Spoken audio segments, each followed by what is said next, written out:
שלום, אני גוני אלמגור מדרך הסגולה, ויחד עם אחותי מיקה אנחנו מומחיות בהקלה על תסמיני גיל המעבר, והיום אנחנו הולכות לדבר על דופק מואץ.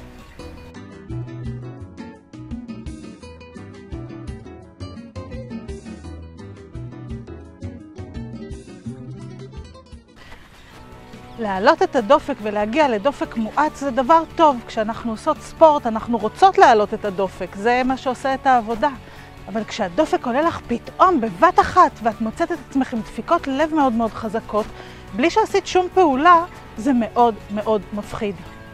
דופק מואץ נמצא ברשימת התסמינים של גיל המעבר, וכמו כל שאר התסמינים, הרפואה המודרנית לא בדיוק יודעת למה הם קורים, איך הם מתפרצים, איך אפשר לעזור להם, מאשימים את ההורמונים בהכל. אז היום אני הולכת לתת לך כלי אנרגטי פשוט וקל שתוכלי להפעיל בכל מקום, בכל מצב, ולהחזיר את הדופק שלך לקצב נורמלי.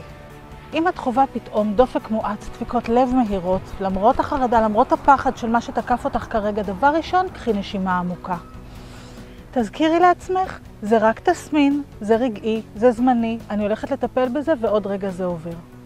ואחרי זה, תתחברי אל המהירות של הדופק שלך. פשוט תניחי יד אחת על היד השנייה ותתחברי, תהדהדי את קצב הדופק המהיר. לרגע אחד תהדהדי אותו. זה הדופק שעכשיו אני מרגישה. וזה בסדר. תקחי לך נשימה עמוקה. וכשאת משחררת את האוויר, תתחילי לאט לאט להוריד את הקצב שבו את מתופפת על היד. לאט לאט. לא לעשות את זה מהר מדי. לתת לדופק הפנימי שלך להסתנכרן עם הדפיקות החיצוניות שאת מתופפת עליו. לאט לאט.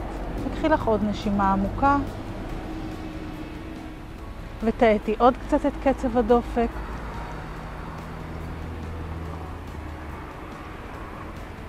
ותמשיכי בתהליך הזה עד שתגיעי לרמת דופק תקינה וסדירה, ותרגישי שהדופק הפנימי מסונכרן לדופק החיצוני.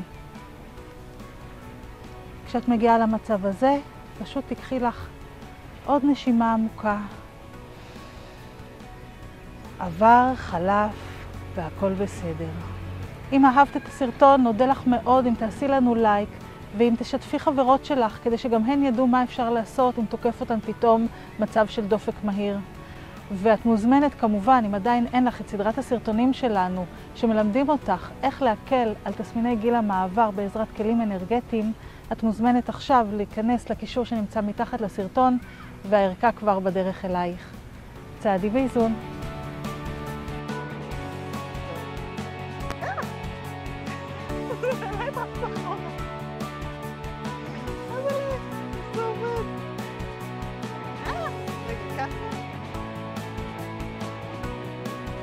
זה נורא פשוט למי שמסתכל עליי.